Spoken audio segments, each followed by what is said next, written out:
This episode is brought to you by Workforce Alchemy, helping leaders improve hiring, engagement, and retention while uncovering people-related profit leaks hidden in everyday operations. Today, we're diving into one of the most powerful forces shaping successful communication. Not just a good story, but a story that actually lands. Our guest is John Elbing, a brand strategist, acclaimed speaker, and creator of the story building methodology. And it's a system that helps companies flip the script and craft narratives from the customer standpoint instead of their own.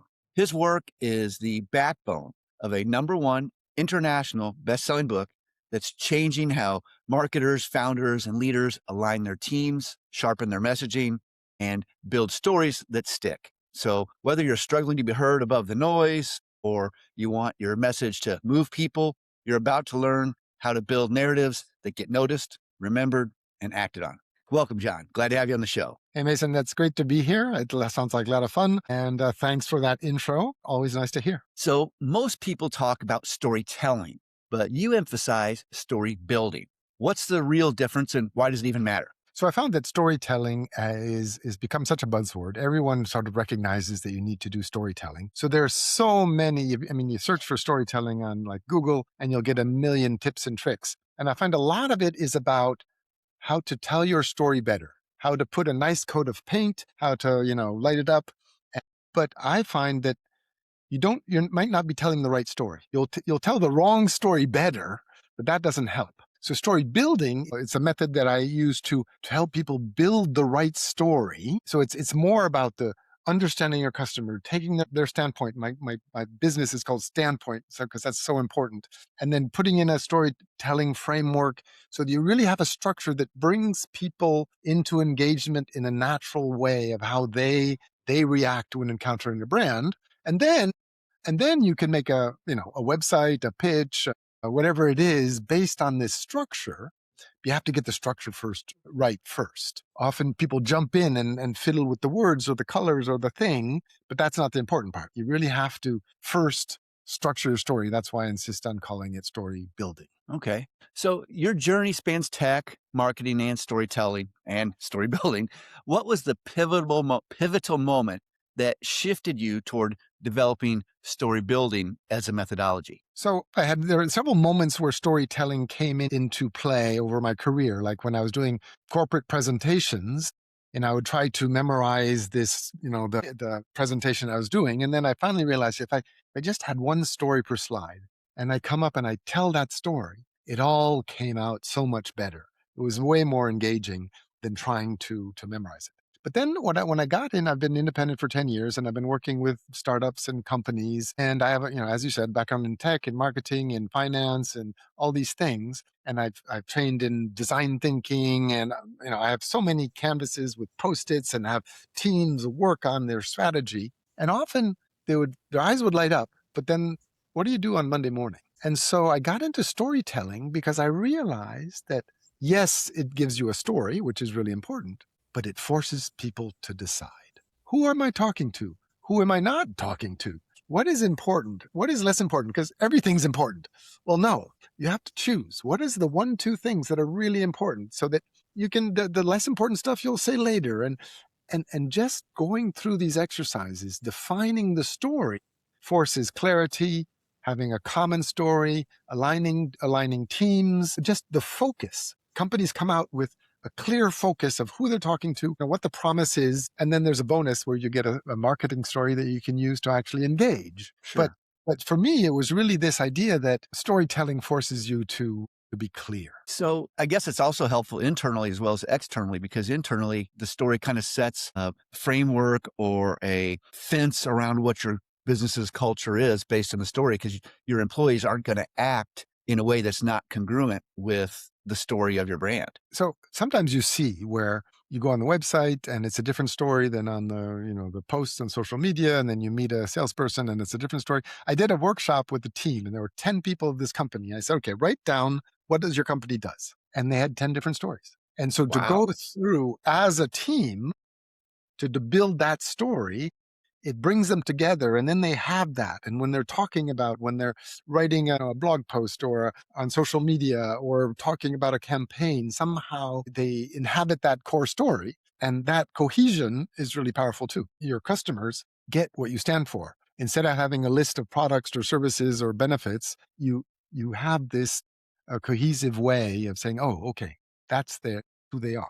It's like you combine everything, unite it into one focal point that's the tip of the spear, for example, going into a market. Yeah, and it's funny because I get companies that come and say, we need a brand strategy and to kind of refocus what we're doing. And I say, oh, I have this great tool, storytelling, where as a bonus, you'll get a marketing story. And others come in and say, we need a marketing narrative. And I say, yeah, sure. But you also get this bonus of focus and aligning and strategy too. And depending on where people are in their mind, sometimes it's like a little bit of a Trojan horse where they come in and then the real benefit is almost the side effects then coming out with the story itself or something like that. So it's really interesting. It's a best of both worlds because you're selling them what they want, but you're also giving them what they need, which they might not have anticipated ahead of time. Yeah, exactly. So one idea that stands out in story building is flipping the focus from what we want to say to what the audience needs to hear. Can you walk us through an example of that shift in action? So first, I'd just like to say I find there are three stages we go through when we encounter a brand. And the first one I call recognition is you sort of have to recognize yourself in the brand. If you see something and it's just like, hey, we do this, and you're not sure, is this for a big company, small company? I mean, you've already, gone to the next, flipped and switched to something else. If I landed on a website, maybe you don't see me, but if I landed on a website and it said, we're specialized in independent consultants with white beards who live in Switzerland who have a cat, I think, ooh, wow, they understand me. I'm not sure what they offer yet, but I'm already engaged. And so if you're walking down the street, you want to have a drink with a friend, you'll pass by three cafes without even slowing down, and then one will be for you. So if you can describe your customer, your ideal customer, in a way where they feel they can recognize themselves, they feel seen, you think, oh, wow, they work with people like me, they understand people like me. I mean, I'm going to be treated well. They love people like me. They're already saying, okay, then tell me your story. Tell me what you actually do. And often companies skip that. So then you have to, of course, explain what you do, and clarity is important and trust is important. There's all these other things, and I call that perception. But then people will have that moment where they say, what is it like? There's a kind of moment of doubt. So I absolutely want to sign up for this new service that's going to do all these great things for me. Yeah, but I have to buy it and install it and set it up and use the old system at the same time the new one, and this and that. And I say, okay, I will do it, but I'll come back next week. And then I probably don't.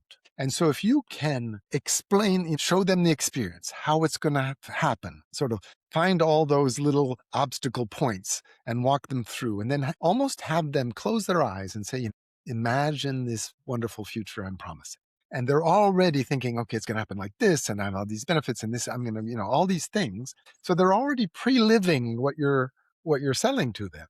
And so if you, with the recognition, you get a better quality pipeline. Somehow the people that aren't good for you won't recognize themselves, and your ideal clients will. So the people that come in to see your website or whatever it is are already a better selection. But then at the end, if they're already pre-living what your service or your product does, they're a few steps farther into engagement. And when they do click the schedule a demo or contact us or start our trial or whatever it is, somehow they're farther along. So if you can build a story that sort of makes them recognize themselves, explain what's going to happen, and then help them project themselves into your relationship, that makes it easier.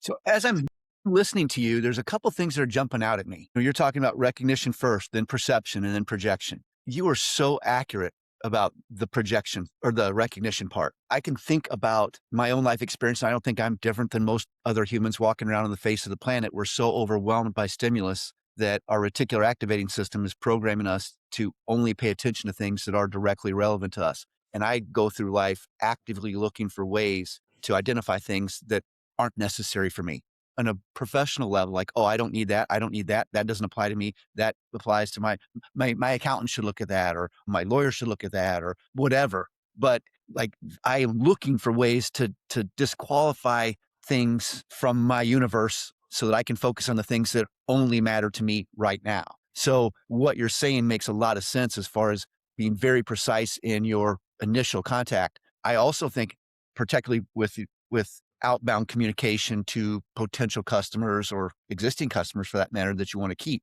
But I see a parallel playing with this also for managers internally communicating, because I remember being an Army officer right out of college, and they're notorious for putting you in a big room with all of the big brass and the generals and the colonels, and they made us lieutenants sit and listen. And I'm just sitting there listening for something that is relevant to me as a lieutenant who's dealing with troops on the front lines. But as I'm listening to what my leaders are saying, I'm filtering through. That doesn't apply to me. That's to the company commander. I don't have to worry about that. Oh, that doesn't apply to me. That applies to the battalion commander. That's above my grade. I don't have to worry about that. And I'm literally tuning out what they say so I can only worry about remembering the things that are important to me. So I think that not only are what you're saying is valuable to companies in their outreach as far as communication styles, but also internally, if I am a leader, a team leader, or a business owner trying to communicate to my people, I need to be very conscientious, or I should be very conscious about when I speak to them that, hey, this is directly relevant to you. I'm not wasting your time or mine. This is directly relevant to you. Here's what's involved, and imagine what this is like ahead of time. So I could apply that same methodology that you're talking about internally as a leader to my team members or employees, just like as a marketer, I can apply those methodologies to the marketplace. That's the impact of what you just said to me right now. So I really That's appreciate you. Yeah, that's great. Because so not only, well, I would say, I mean, if you want to convince your spouse to, vacation on the beach instead of the mountains, you can probably have the same kind of structure too. I've worked with nonprofits, so, B2B, B2C, and marketplaces, all kinds of high tech, all these kinds of services. And somehow that way of, showing your audience, your interlocutor that you see them, that you understand them, that, is really powerful. One thing you said was it's relevant to me now. And that word now, I believe that my story building method would benefit all the companies in the world, of course. But most of them, it's not the right time. And I feel that there are moments I call trigger moments where I feel if a company is about to launch a new product ranges or they just came out of a merger and they have to rethink how they talk about what they do, there are events where if I was in contact with them at that moment, there are these pivotal moments in the company. It's really interesting. The company that's been around for 30 years and always been doing the same thing, they don't think they need to rethink their messaging, even if that messaging is getting old and probably not getting the engagement they want. I get telephone calls saying, "Are you happy with your insurance?" And I think, I don't know. I don't care. I think that all the time. But say I just started a business or I just bought a We must be house. on the same list. uh, in Switzerland, you don't really get that many calls like that. That's something, I hardly get any of these robocalls. But imagine I just started a business and I get a call from an insurer that says, okay, you just started a business. Congratulations. I'm sure you have these basic insurance things. But did you know that I'll be interested because there's this event where I think, ooh, so if you as a company can sort of think, what are those for your customer? What are the trigger moments? What are the moments where I can latch on to say, hey, will it increase that chance that you'll think, not only is it relevant to me, but it's relevant to me today. Again, you'll get way more engagement than just, screaming on, you put a flyer in every mailbox in the city. Well, most of it won't, most people will just throw it away. But if you can target the ones that something is happening, you say, young fathers worry about, what they're feeding to their baby. Well, recognition, young fathers will say, hey, well, should I? Will you worry?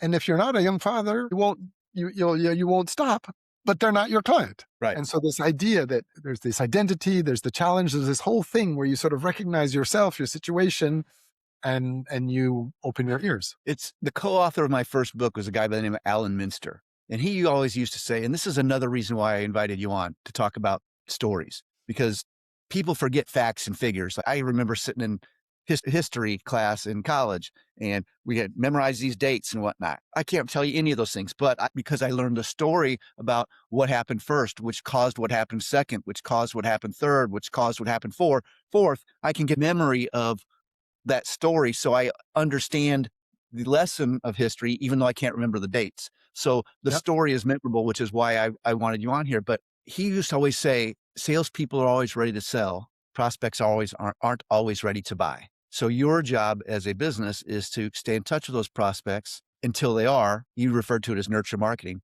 but he said your goal is to have top of the mind awareness so that when they have recognize a need right now for what you have to offer, they think of you. And these companies are marketing facts and figures and forgettable minutia don't stand a chance, in my opinion, against companies who have embraced a concept like what you're talking, where you're building stories that people will remember. So when they are ready, even if it's not now, they think of you.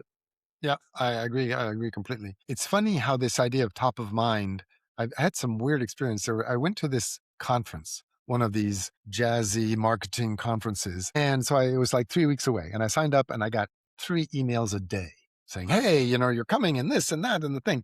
That drives me And crazy. it was crazy. But I went to the conference, and at the beginning of the conference, they said, when people sign up, half of the people that signed up, we send 3 emails. One at the beginning, one a week before, and one the day before.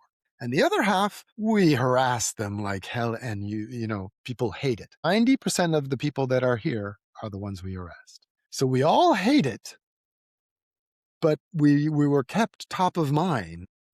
If you sign up for a conference and then the day before you said, "Oh, damn, there's the conference. Oh, I don't want to go," and you skip it. But if they've been reminding you twice a day the time, you're not surprised. Okay, you're ready and you go. It's sort of like people say, pop-ups. Everybody hates them, and people keep doing them because somehow they work. And so there's the kind of the evil side of some of this thing where you keep top of mind and you interrupt and all that somehow still works, but sort of you lose your soul a little, I guess. I was wondering about that the other day. Literally, that was a conversation I had with another guest, and that drives me crazy. I won't even give out my real email address to most of those things because I know that my trust has been abused so much. I almost feel like Charlie Brown and Lucy when Lucy's holding the football and Charlie Brown's like, This time I it'll wanna be kick it. I won't move it out of the way, and Charlie falls for it again and again and again. Well, I've gotten to the point where I don't fall for it again. I don't believe Lucy. I don't believe that she's gonna leave the football there. She's gonna pull it out of the way, and that's how I feel with a lot of marketers. If I give you my email in exchange for that you're not gonna spam me to death, so I won't even use my real email. I put it on and surprise, surprise, I can go in there after signing up for one of those. Guess what? I don't look at it for a couple days and I got 12 emails sitting in there and I don't tune any of it. And I was asking one of my other guests, I'm like, why would they do that? I said, because it doesn't only repel me, but it makes me mad. It makes me not want to pay attention. And I'm not saying everyone's like me. I get that, but I knew it, but it has to be working. Otherwise so many people wouldn't be doing it. And I didn't understand why. And you just explained it to me. That makes sense And there's for a also lot the of people. And it question. is a large numbers game too, I guess, but There's this thing, you've probably received an email saying from some Nigerian prince is going to give you millions of dollars, right? And you look at those emails and there are spelling mistakes. It really looks, it's a mess. And you think, come on. If you're going to scam people, you could do it better. But no, because they're really targeting the really gullible. So if they do it less obviously ridiculous, a lot of more people would be tricked into clicking, but then they would then have to engage and stuff, and at the end they would bail out. So by making it completely ridiculous, they only get the really gullible, and so their success rate is better. So you think that they're just stupid, but not at all. They've done market research and they've maximized their return by doing it like that because it's the right people that click. For them in this case. well, and in the spirit of authenticity, if it was perfect English and they're from another country where English may not be their theoretically from another country where English may not be their first language, you would expect there to be some spelling and grammatical errors in there, which would be more true to it, which might actually make it more believable. Which I guess there's levels to that It's supposed game, to be which a prince. Usually you can get someone to write English for you, but anyways, sure. you would think. So, in your experience, what's the biggest mistake leaders make when trying to tell their brand story? Where do most of them get stuck? Well, first of all, there's this urge to say we're doing great stuff here. Look at all this stuff. Our products are great, our services are great, and that might be true, but you're sort of caught up in me. Look at me. And as another of your guests said, it's your client is the hero of the story. So one thing I think is this idea that if you again going through these steps, if you can show your concern, we get you, we want to help you, we're here to make you successful. We're not here to brag how we're successful. We want to brag about how well we serve you. If I say we have the greatest product, you won't believe me. But if the people that use our product are the most successful, it's a different way. Um, so, I mean, one easy test you can do, you sort of ask your mom or whatever, go onto the website. Sorry to moms, let's say your uncle, to say, okay, who do you think this is for? And you're selling who knows what, some B2B service or something. And if it's not clear, well, it's not clear to your future customers too. I think companies don't dare niche down because they're afraid that they'll miss out on that one client that's not their perfect target. So if you narrow down, people will think, well, but being meh to everybody is a lot less interesting than to be really targeted. I mean, if you niche down and we work for this kind of company in this kind of situation and this kind of thing, yes, that's a much smaller group, but damn, that group will really be interested and will really benefit from what you do. And usually those groups are big enough. I mean, you don't want to get down into the independent consultant with the white beard and the cat level of targeting. But I think one of the main thing I tell to all of my be much more clear who you want to work with, and that'll serve everyone. It'll be better, they'll get more out of it, you'll get more out of it, they'll more engagement, easier sales process. You don't want people to stumble on you by chance and then randomly buy you. You want the people that, are the perfect clients, and that'll make a better business. I read a book years ago, and I'm going to say this for the benefit of those watching and listening. I read a book years ago called Clue Train Manifesto. And what it Yeah, add talked that in my about, case too. if you remember, it talked about being original and not using language that, for lack of a better word, is sterile, corporate speak. It sounds great. You're using these fantastic words. You sound great. You sound smart, but it's sterile. It's boring. It's forgettable. Now, if you're in the insurance business, it'll probably get you through compliance, or the banking business, the compliance department won't have any issues with it, but it's never going to move your customers. It's never going to move your prospects. They're never going to read it because it's boring. And if they do read it, they're going to forget it. And when you're talking about a very specific niche market, I just wanted, for those listening, I want to pile on and add on to that make sure that you're true to your brand and true to your name and your personality, and avoid the corporate sterile language. Because then even if you do get someone's attention, you're going to bore them to death. They're not going to remember anything anyway. Another thing is, I think that if I have a product, I think my customer must have the problem that matches my product or my service. So I communicate saying, hey, we solved this problem. But in their mind, it might not be that. And so I saw this ad for a plumber, and it said something like, we're on time. It wasn't saying we're a good plumber, because that's not what people are worried about. When I hire a plumber, because I have a my faucet's dripping, I'm not afraid that they won't be able to fix the thing. I'm afraid that I'll have to take the whole day off because I'm not sure they're going to arrive, and they're going to arrive late and stuff like that. So by shifting and really understanding, you think, okay, those guys get that my time is important. They commit to arriving on time. That's a sense of respect. And so you already feel, I mean, if they must be good plumbers, nice people like that. And so, yeah, sort of, it's funny to say, instead of saying, we're the best plumbers, no, we're the ones that respect your time. Because the reality of it is, a certain level, like you said, a good plumber will do the job. Any good plumber can stop a leak. The value differentiator there is respect for your time. Thank you for sharing that example. Can you share a case where story building didn't work, or where the team resisted? What did you learn from that? So sometimes you have a company that has a number of products or services, and they sort of say, hey, we have several customer segments and several products and stuff. There's no way we can have a story.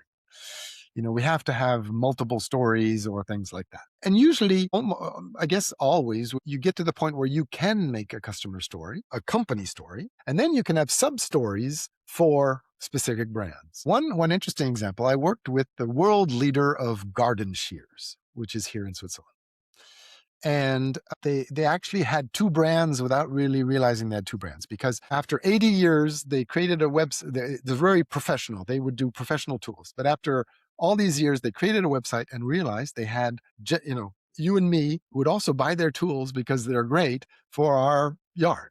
And they started to make this kind of high end, leather coated handles and gold plated, this elite thing. But then they only had one story, sort of, kind of Swiss quality and things like that. So we worked on creating two different stories because it was two different audiences, so that even their resellers had different stories to tell to the workers that were buying real tools, or you and me who wanted, the pleasure of having the best tools and things like that. And so to create stories that contrast each other, or contrast your competition. Sometimes I've had a thing to saying, we build a first version of a story and they say, well, that's pretty close to what sort of everyone else says in the market. And then we work back and say, okay, so how are we different? I think different is important. Today, there are so many people out there doing things. They're not saying, will this benefit me? They're saying, how are you different from all these other people that are trying to sell me the same thing? And by choosing that differentiation, and it can be, we respect your time, but it can be just choosing an angle where people say, oh, okay, other people do it this way, but they do it differently. And that difference can be the clincher. So, how does story building intersect with things like empathy and understanding human psychology, especially when crafting narratives that feel authentic? So what I've developed is there's a number of canvases, sheets of paper with squares, and you talk about each of your customer segments, and you sort of think, who are they are, what are their challenges, their aspirations. Often, we always talk about what is the problem you solve, but if that problem is actually holding them back in an aspiration, there's this contrast saying, you would love to do this, but you'd love to have a beautiful yard, but mowing the lawn when you come home from work is too much. So, and I forget the question, but Oh, I was talking about how does story building intersect with empathy and understanding human yeah. psychology, especially when crafting narratives that feel authentic. Yeah. So here, what I do is that, so I ask what are your customer trying to accomplish? And they'll say, well, I'm a plumber, so they're trying to, do plumbing. And then we explore different levels, because in some, you have a B2B service for companies, and you think, well, it'll be productivity increase, or it can be, aligning your team, or it can be being the hero in your company, or it can be. And when you play with all these different levels, it's actually you're taking your customer standpoint to say, what am I feeling? What is this thing that I'm trying to do? And then often companies come out and sort of say, well, it wasn't that first idea I had. I offer this service, so it must be that. No, it's more complicated than that. And so, yes, it's about empathy. It's really about almost forget your company, forget your product or service, and let's analyze your customer. What are they trying to accomplish? When we talk about competition, often people see, well, Coca-Cola is Pepsi because basically they deliver the same thing. But in people's minds, competition is what else solves their problem. So you want to go to the movies? Well, the competition is going to a restaurant or going for a walk or staying home and so if you can get into people's minds, often they, what the competition is the other companies that do exactly the same as them. But no. So it widens this sort of view of your customer, what their challenge is, how they feel about it. There's a lot about emotion.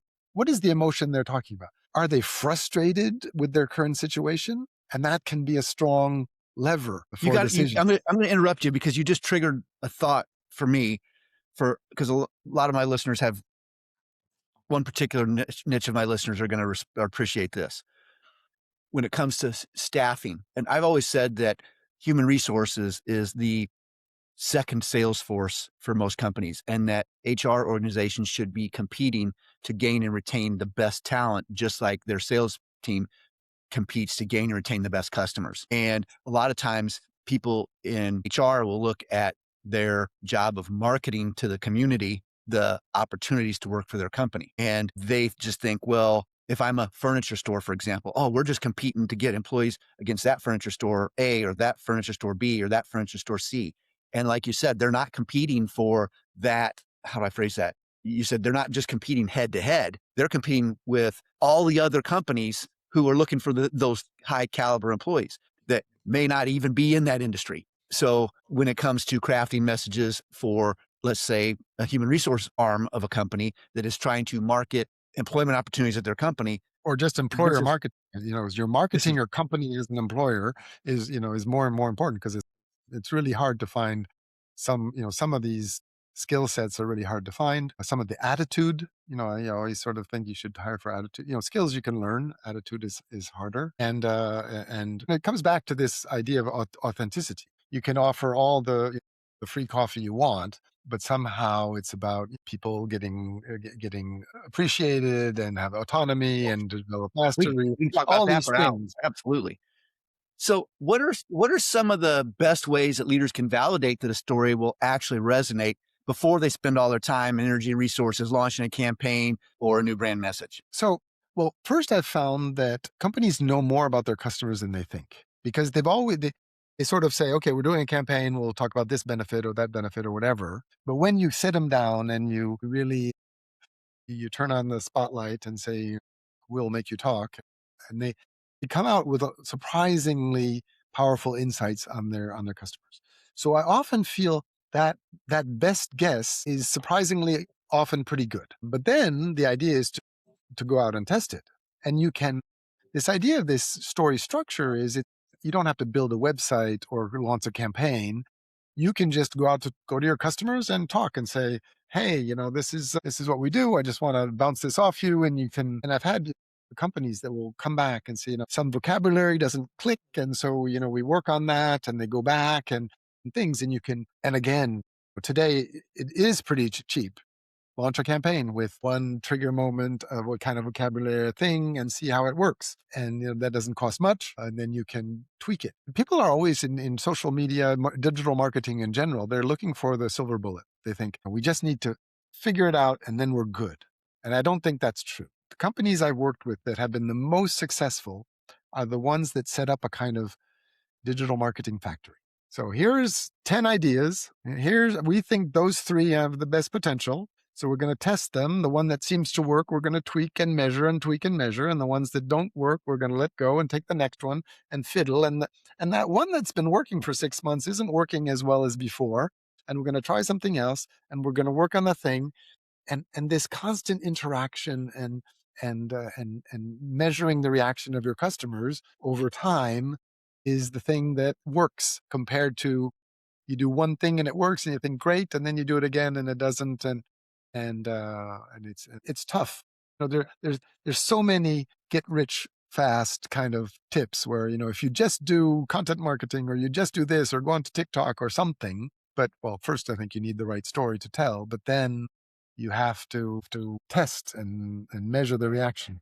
So, looking ahead, how do you see story building evolving, especially in an increasingly digital, AI driven world where attention is so scarce? So first of all, I mean, it's a way of really being customer centric. Everyone talks about being customer centric, but here you're telling their story, and AI can help. In my book, I have a number of QR codes where you click through and can have extra articles and videos and things, but also AI prompts to help you work on your story. So it'll be things like put your website and then a prompt that'll sort of say, who is this for? Who is the thing? Kind of, and it'll come out and it'll sort of and you think, oh, damn, that's not what I thought. I mean, it's an extra brainstorming partner that can help you. And so little by little, it helps you understand, but it's not going to build your authentic story. You have to give it your guts, and then maybe it can help you come up with variants of vocabulary or different ways of saying it, or you have a great long version and you want a shorter version and can help you do that and things like that. But this idea that you're going to just say, make me the perfect marketing campaign and then on autopilot, I don't think that it'll all be mush. It'll all be the same. And if you want to stand out today, it's not about screaming louder. It's creating empathy and this authenticity and connecting, and that AI isn't that good with. So, if there was only one piece of advice, I know you got a bunch of valuable opinions and research and guidance, but if there was only one piece of advice that you could offer people tuning in today, what would it be and why? So I guess this idea of flipping the switch is the first step, is look at your company from the outside. Too many companies sort of look at what we're doing, look at the benefits, look at our product, look at the quality, look at the price, look at all this kind of thing. But, step out the door and sort of say, if I know nothing, what do I see? What do I feel? What is this outside view? What is and then talk from that outside view instead of talking me, me, me. in the, the British say, it's all, on the websites, it's we, and so you're weeing all over your website. For the Brits, it means something else. But I find that's I get it. interesting. Yeah. So, like my friend Shep Hyken, he's a speaker here in the United States, and he's an expert in customer experience and customer service. And he always tells me, think like the buyer, not the supplier. And I think you're definitely hitting on that. So I really appreciate your time, your insights. If people want to know more about you, your book, the work you do, what are the best ways for them to connect with you? So the easiest is to go to my website, which is standpoint.ch, and .ch is the extension for Switzerland. So standpoint, like your standpoint.ch, and you'll see the something around my methodology. You can access the book and things like that. But go to my contact form, say, hey, I'm from Mason's podcast, and I'll give you, a 45-minute free consultation. We can talk about your brand. I can see it from the outside and maybe give you some hints. And then who knows, maybe we can work together. So tell us a little bit about your book, because I know we're short on time, but tell us a little bit about your book. Who did you write it for? And what are the big takeaways they're going to get as a result of reading it? So I've been working with companies and startups for years now. And so I got into storytelling because it forces you to know, who you're talking to and who you're not talking to. And so little by little, I created my own method and tweaked it, and the information was missing until I finally got to this thing where really companies would go through and have this aha moment.